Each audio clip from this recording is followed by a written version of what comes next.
नमस्ते दोस्तों and my beautiful divine magical soul. जब भगवान हमारा साथ देते हैं, उनकी कृपा हमारे ऊपर होती है, तो हमें ये 5 संकेत देखने को मिलते हैं।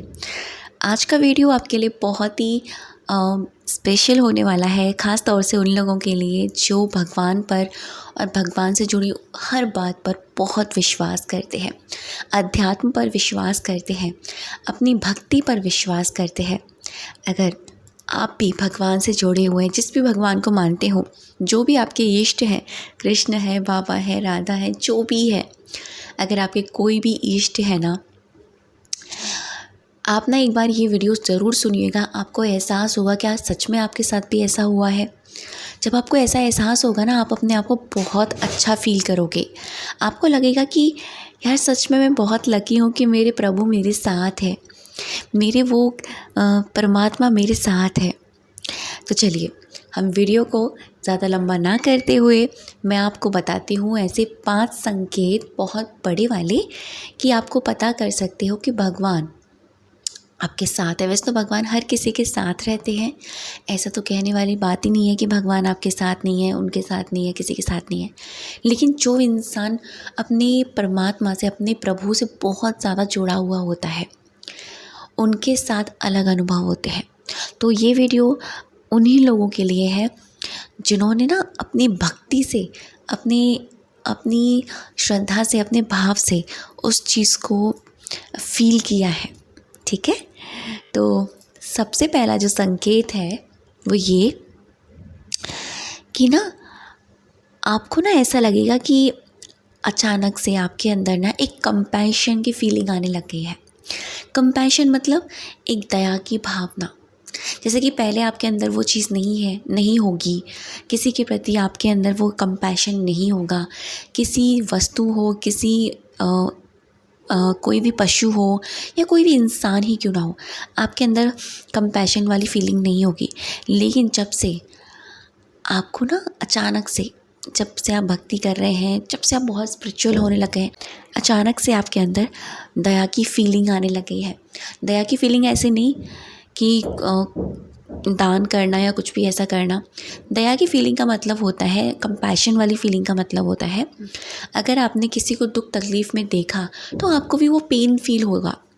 आपको भी लगेगा कि यार इसको ये नहीं होना चाहिए था।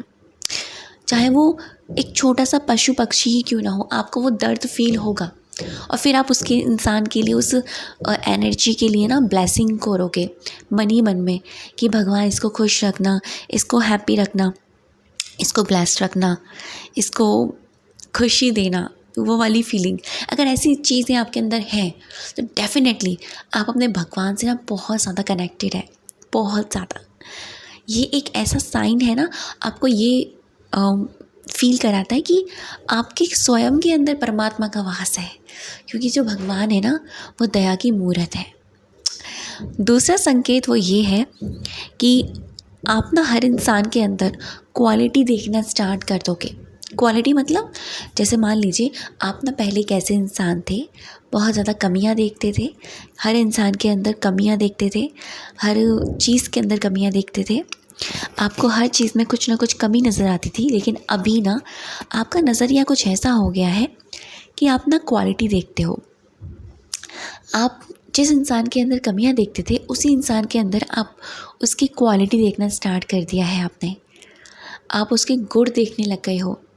जैसे कि हम लोग कहते हैं ना, अगर रिलेशनशिप अच्छा करना है तो आपको सामने वाले की क्वालिटी को लिखना होगा, सामने वाले की क्वालिटी को देखना होगा, ना कि सामने वाले की कमियों को देखना होगा। आपको उसकी कमियों को नज़रअंदाज करते हुए उसकी क्वालिटीज़ को देखना होगा। तो सेम टू सेम यही है।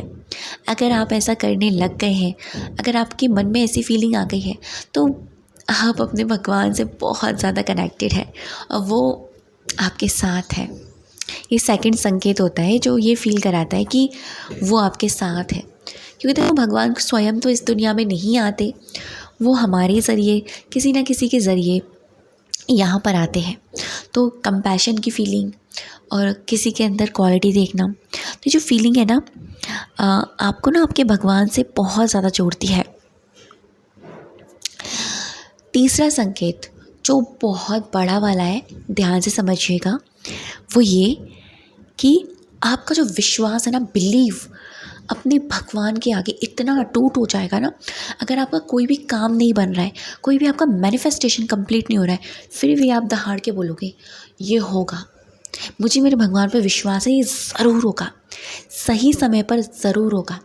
अगर कोई भी इंसान आपसे नेगेटिव बात कर रहा है उसी चीज़ को लेकर, आप या तो वहाँ से चले जाओगे, या तो आप भी उस कन्वर्सेशन में ये बोलोगे कोई बात नहीं, मुझे अपने भगवान पर विश्वास है ना, वो मेरे साथ गलत नहीं कर सकता, वो ज़रूर होगा, ज़रूर होगा।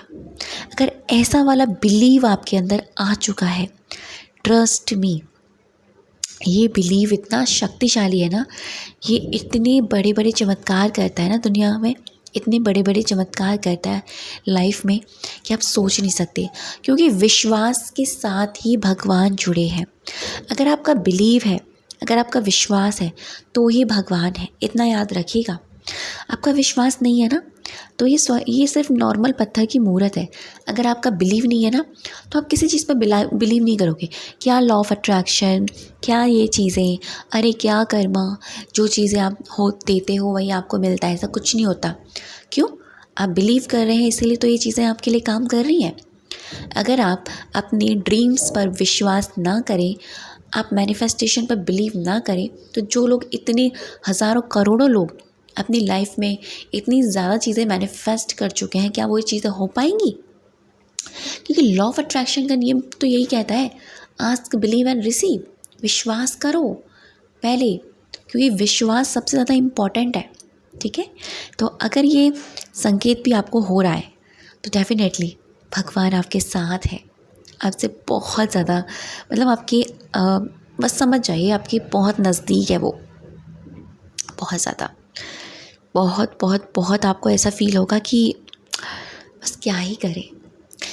जो आगे वाला संकेत है वो ये है कि आपका झुकाव ना स्पिरिचुअलिटी में बढ़ने लग गया है, अध्यात्म में आपको रुचि होने लग गई है, इंटरेस्ट होने लग गया है।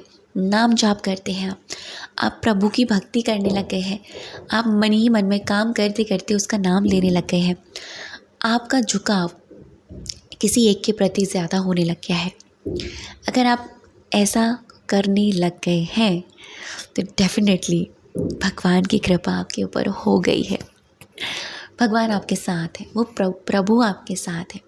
अगर आपका झुकाव अध्यात्म में चलता जा रहा है, तो अध्यात्म का अर्थ ये नहीं कि हम बहुत बहुत देर तक पूजा पाठ करें। अध्यात्म का अर्थ ये है कि आप ना मन ही मन में उसका नाम लेने लग गए हैं, मन ही मन में आप ना उसको पुकारने लग गए, उससे बातें करने लग गए हैं, आप ना उसकी सुनने लग गए हैं, आप उसके पास बैठने लग गए हैं। तो ये सारी चीज़ें आप करने लग जाएंगे। तो एक सबसे बड़ा संकेत ये भी है, ताकि ये बताता है कि आप ना भगवान से कनेक्टेड होते जा रहे हैं।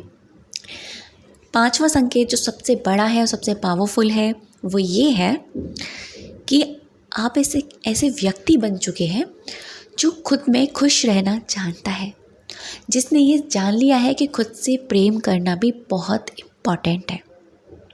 क्योंकि स्वयं भगवान हमें ये सिखाते हैं, अगर आप इस दुनिया में आकर उस इंसान से नहीं मिले जो इस बॉडी में आपको लेकर आया है, तो समझ जाइए कि आप इस सृष्टि में अगर आप चले गए ऐसे ही शरीर छोड़कर, तो आप बहुत बड़ी, कहते हैं ना कि अपना लॉस करके गए। क्योंकि यही एक इंसान है, यही एक बॉडी है, यही एक चीज़ है जो आपके अंदर है, जिसके घर में आप रह रहे हो। अगर आपने उसी की केयर नहीं करी, उसी का खुद ध्यान नहीं रखा, उसी की खुशी का ध्यान नहीं रखा ना, तो आपने कुछ नहीं किया। तो इसको मैं बोल सकती हूँ एज अ सेल्फ लव, आत्म प्रेम, खुद से प्रेम करना। आत्म प्रेम का मतलब ये नहीं कि सेल्फिशनेस नहीं, खुद में खुश रहो, आपकी खुद की खुशी होती चली जाएगी, आप खुद में खुश रहने लग जाओगे, आप मस्त रहने लगोगे, आप और लोगों को मोटिवेट करोगे, आपका नेचर ऐसा बनता चला जाएगा। ट्रस्ट मी, ये साइन है ना, मैंने आपको लाइफ के एक्सपीरियंस से बताए हैं, क्योंकि ये पांचों संकेत मेरे साथ हो चुके हैं। अगर ऐसा आपके साथ है तो मैं कहूँगी कि भक्ति, अपने भगवान, जिसको भी आप मानते हैं, जिस भी आप कर रहे हैं, छोड़ना नहीं, करते चले जाना। दूसरी चीज़ ये, अगर इनमें से एक भी आपको कनेक्टेड हो रहा है ना, तब भी आप छोड़ना नहीं, उससे जुड़ते चले जाना, ठीक है। थैंक यू सो मच अब तक की वीडियो पर बने रहने के लिए और मुझे सुनने के लिए।